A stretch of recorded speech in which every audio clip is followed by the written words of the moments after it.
So today's news from Ukraine comes just one day after the United States and Germany agreed to send modern tanks to Ukraine in a move that President Zelensky says could turn the tide of the conflict.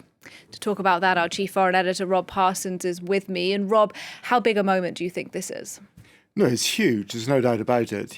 But it's not the end of the story. But there is a sense in which a Rubicon has been crossed here, particularly with the Abrams tanks from the United States, because that was almost unexpected. It was the icing on the cake for the Ukrainians to get both the Leopards and the Abrams, both the United States and Germany, on board on its demand for stepping up the armament of the Ukrainian armed forces so that they can launch a counteroffensive, they hope, in the spring.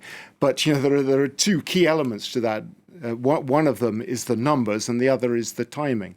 The Ukrainian President Volodymyr Zelensky appeared on television, his nightly address to the people Wednesday night, and said, again, thank you very much, but it's the numbers we need. If we're really to make this a transformatory moment, we need numbers, and we need those tanks to arrive in time. The Germans are talking about their tanks being available from the end of March.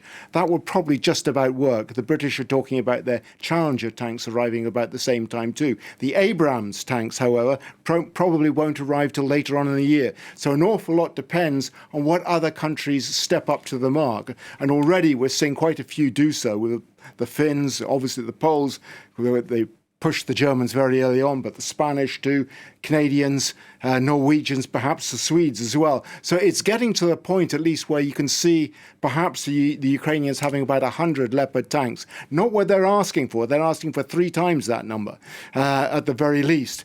But, another suggestion is other tanks coming from other places. The French, for instance, have been talking about the possibility of Leclerc tanks.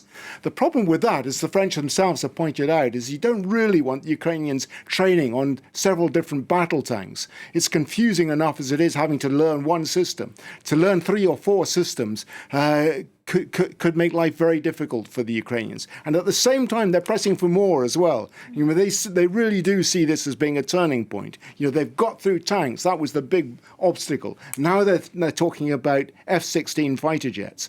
The Germans say they won't supply those, but already some NATO countries are beginning to talk about it.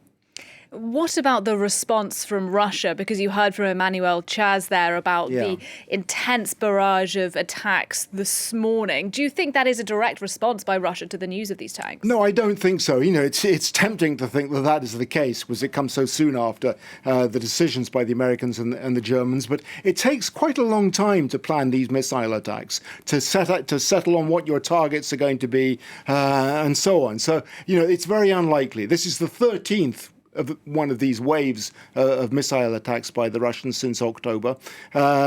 55 this time round, 47 of them shot down.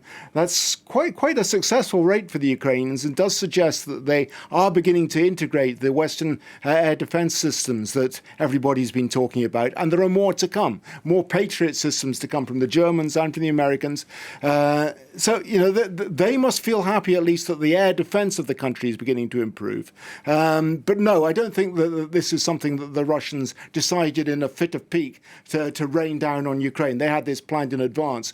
But there's no doubt, too, that the Russians are alarmed, are concerned, and are angry at the decision to supply tanks. We had one Russian newspaper saying German tanks are on Russian soil again. They are not on Russian soil again. They're on Ukrainian soil. But the Russians claim to have annexed parts of Ukraine now, and that's what that is referring to. Another very prominent Russian journalist, Vladimir Solovyov, said the Fourth Reich has declared war on Russia. And that was, one of the more extreme ends of the spectrum in Russia at the moment.